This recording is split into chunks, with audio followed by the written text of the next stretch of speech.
పిల్లలు, ఈరోజు మనం చెప్పుకునే కథ ఏంటో తెలుసా మీకు? మూడు చేపల కథ. ఒక పెద్ద చెరువులో మూడు చేపలు ఉండేవి.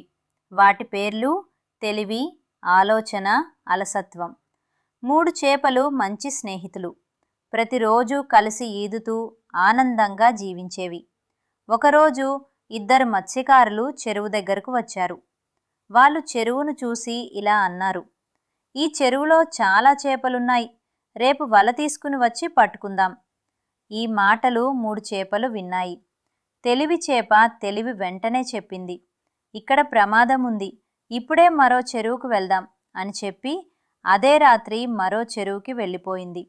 ఆలోచన చేప ఇలా అనుకుంది, ప్రమాదం వస్తే అప్పుడే ఏదో మార్గం చూసుకుందాం.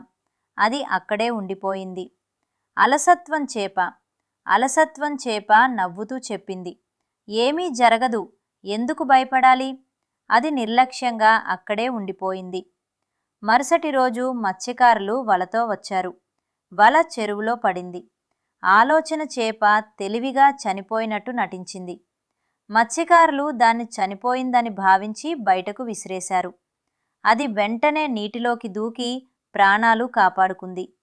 కానీ అలసత్వం చేప మాత్రం వలలో చిక్కుకుంది. దానికి తప్పించుకునే అవకాశం లేకపోయింది.